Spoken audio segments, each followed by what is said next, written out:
Existe uma sensação estranha que atravessa o mundo moderno inteiro.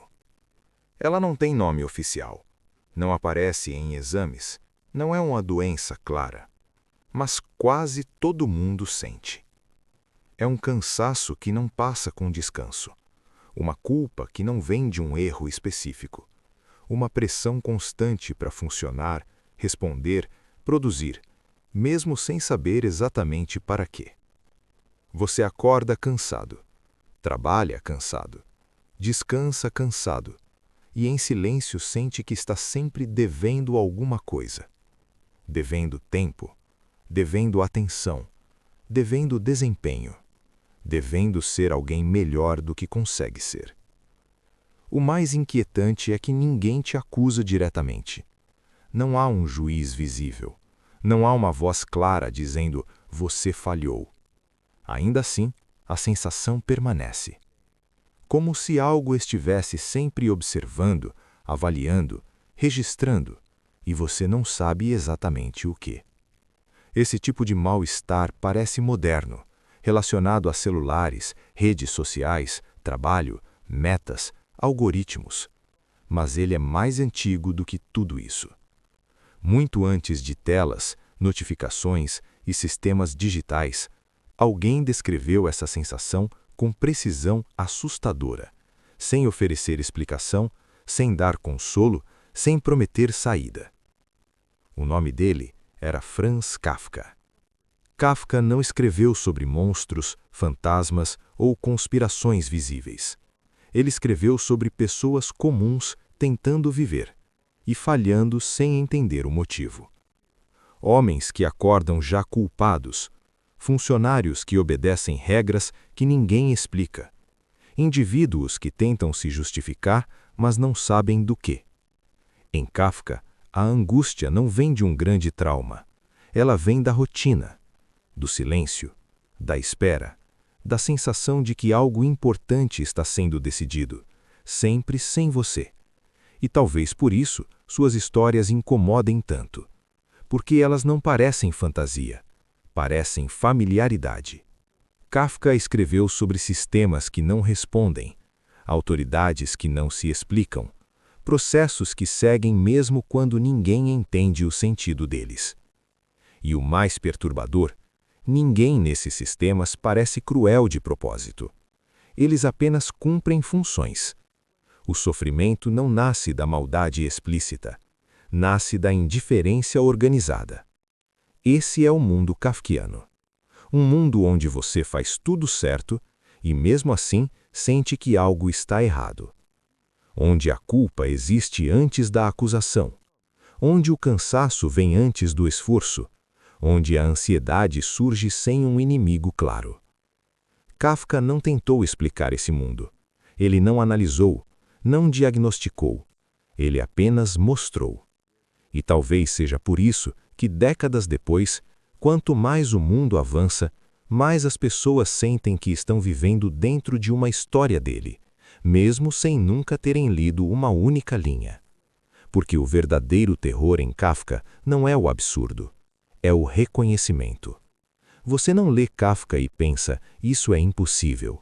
Você lê e pensa, isso é exatamente assim. E talvez o mais inquietante de tudo seja isso. Kafka escreveu sobre um mundo onde ninguém entende totalmente o sistema, mas todo mundo sente o peso dele. Um mundo onde viver não é proibido, mas nunca parece suficiente. E se você sente isso hoje, não é porque algo deu errado com você. Talvez seja porque esse mundo já foi descrito com antecedência assustadora, e você está dentro dele. Uma das ideias mais perturbadoras presentes na obra de Franz Kafka é que a culpa surge antes de qualquer erro. Os personagens não transgridem leis claras, não cometem crimes evidentes, não violam regras explícitas. Mesmo assim, sentem-se culpados. Essa culpa não nasce de uma ação concreta. Ela não pode ser localizada em um evento específico. Ela não tem origem definida. Ela simplesmente existe, difusa, persistente, quase natural. Em O Processo, Joseph K. acorda certa manhã e descobre que está sendo processado. Não é levado à prisão comum, não é algemado, não é interrogado de forma tradicional. Ele apenas recebe a informação de que há um processo em andamento contra ele. Nenhuma acusação formal é apresentada, nenhuma explicação clara é oferecida, nenhum prazo é definido. E ainda assim, algo muda. Joseph K. não reage como alguém injustiçado. Ele não se revolta de imediato, ele não exige respostas com convicção. Ele começa a se justificar. Esse é o detalhe mais inquietante. O sistema não precisa provar nada, não precisa apresentar provas, não precisa sequer acusar claramente. A própria pessoa passa a agir como se houvesse algo errado consigo. Kafka compreendeu algo essencial sobre o funcionamento psicológico do poder moderno. O controle mais eficiente não é o que reprime abertamente, mas o que induz o indivíduo a se vigiar. A partir desse momento, tudo passa a ser revisado internamente. Cada decisão tomada no passado, cada palavra dita em conversas antigas, cada atitude aparentemente banal. Surge a pergunta silenciosa: e se foi ali? E se foi aquilo? E se eu fiz algo sem perceber? Esse tipo de controle não depende de punição física. Ele depende de ambiguidade. Regras que existem, mas não são totalmente conhecidas. Critérios que parecem mudar de forma invisível. Expectativas que nunca são declaradas abertamente.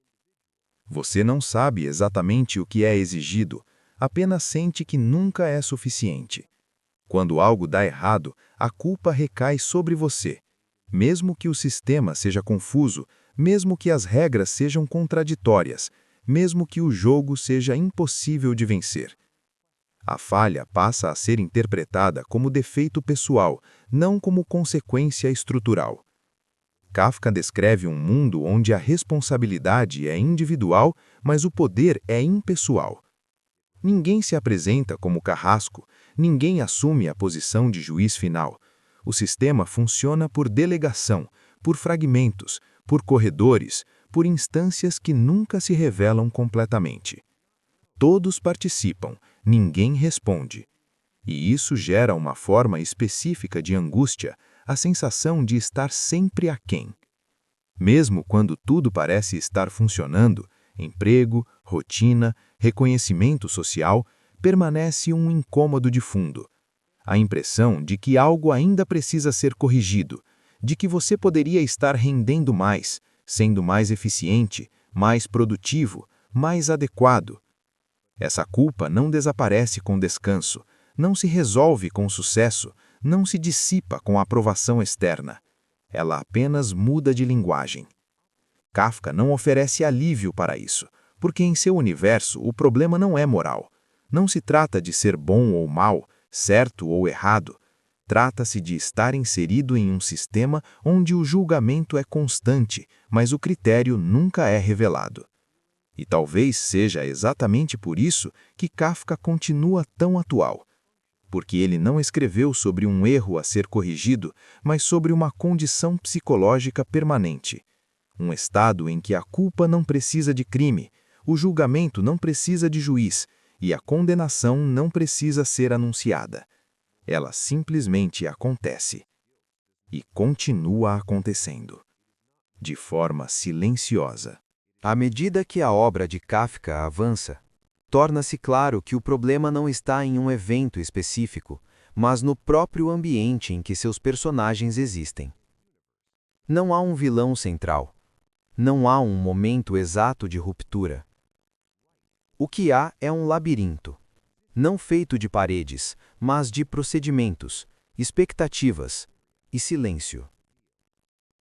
Kafka descreve sistemas que parecem funcionar perfeitamente justamente porque ninguém consegue enxergar o todo. Cada pessoa ocupa um pequeno papel. Um funcionário carimba, outro encaminha, outro apenas segue ordens. A responsabilidade se disui até desaparecer. E isso cria uma sensação inquietante. não há a quem recorrer. Quando Joseph K. tenta entender seu processo, ele encontra apenas corredores, escritórios improvisados, funcionários cansados e respostas vagas. Todos sabem alguma coisa, mas ninguém sabe o suficiente. Todos têm autoridade, mas ninguém decide nada. O sistema não se impõe pela força. Ele se impõe pela confusão. Kafka percebeu que quando as regras são claras, elas podem ser questionadas, mas quando são difusas, internas, quase invisíveis, elas se tornam muito mais eficazes. O indivíduo não sabe exatamente o que é exigido, apenas sente que está sempre aquém. Esse é o coração do labirinto kafkiano. Não importa o quanto você se esforce, sempre há outro formulário, outro procedimento, outro nível acima. E quanto mais você tenta se ajustar, mais se perde dentro da própria tentativa. Outro aspecto perturbador é a naturalização desse estado. Os personagens de Kafka estranham no início, mas logo passam a tratar o absurdo como rotina. O extraordinário se torna cotidiano, o injustificável se torna normal. E isso é talvez o elemento mais próximo da realidade moderna. Porque sistemas opressivos raramente se apresentam como ameaças explícitas. Eles se apresentam como processos, como protocolos, como necessidades técnicas. A linguagem é neutra, fria, administrativa. Mas o efeito psicológico é profundo. O indivíduo passa a adaptar sua vida não em busca de sentido, mas de adequação. O medo não é mais da punição direta, mas da exclusão silenciosa, do atraso, do erro invisível, do passo fora do padrão. Kafka mostra que o labirinto mais eficaz não é aquele do qual não se pode sair fisicamente, mas aquele do qual não se pode sair mentalmente. Mesmo quando não há guardas, o controle permanece. Mesmo quando não há ordens explícitas, a obediência continua. O poder aqui não grita. Ele espera. E enquanto espera, observa. O mais inquietante é perceber que em Kafka ninguém parece verdadeiramente surpreso com esse mundo. Há desconforto, sim. Ansiedade, sim. Mas não revolta organizada. Não há um momento coletivo de ruptura. Cada personagem lida sozinho com sua própria confusão. E isso revela algo profundo. Sistemas assim não precisam esmagar multidões.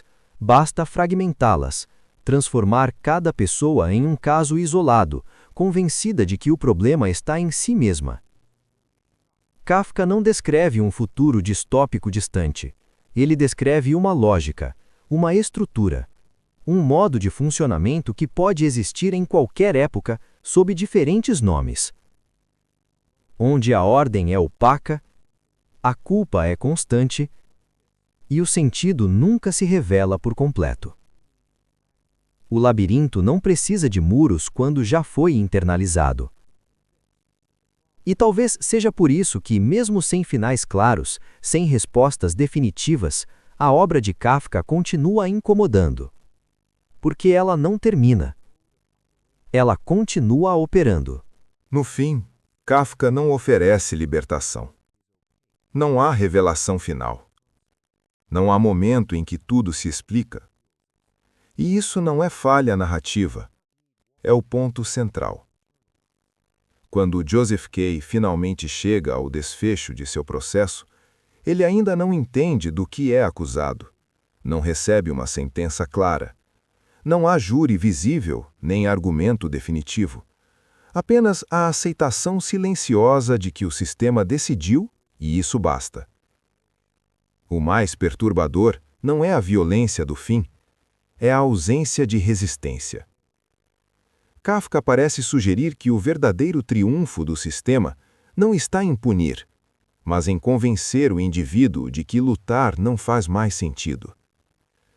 A submissão não vem do medo explícito, mas do cansaço, da exaustão mental, da sensação constante de estar atrasado, inadequado, em falta. A culpa não precisa ser provada, ela apenas precisa ser sentida. Nesse ponto, algo se revela com clareza desconfortável. O experimento não depende mais de quem o criou, ele continua operando porque foi internalizado. As regras já não precisam ser impostas, elas são reproduzidas espontaneamente. Cada pessoa se torna seu próprio fiscal, seu próprio juiz, seu próprio carcereiro. Kafka não escreveu sobre um estado específico, nem sobre uma época isolada. Ele escreveu sobre uma lógica, uma engrenagem psicológica que pode assumir infinitas formas: burocracia, moral, produtividade, sucesso, fracasso, normalidade. O nome muda, a estrutura permanece. E talvez seja por isso que sua obra nunca envelhece. Porque ela não descreve um lugar, descreve uma condição, um estado permanente de vigilância difusa, onde ninguém precisa ordenar, porque todos já sabem o que se espera deles. O experimento funciona melhor quando ninguém percebe que está dentro dele. Não há necessidade de grades quando o medo é interno. Não há necessidade de punição constante quando a culpa é automática. Não há necessidade de respostas quando as perguntas já foram abandonadas. Kafka não nos diz como sair do labirinto, ele apenas mostra que ele existe. E ao fazer isso, deixa uma pergunta suspensa, sem resposta direta. Se o sistema não tem rosto, se a culpa não tem origem clara, se as regras não são totalmente visíveis, quem está de fato conduzindo o experimento? Talvez a resposta seja a mais inquietante de todas. Talvez ninguém esteja. Talvez ele continue funcionando porque aprendemos a mantê-lo em movimento. E enquanto acreditarmos que a confusão é falha individual e não estrutura, o experimento não precisará terminar. Porque ele já se tornou parte do modo como vivemos. E quem está dentro raramente percebe quando entrou.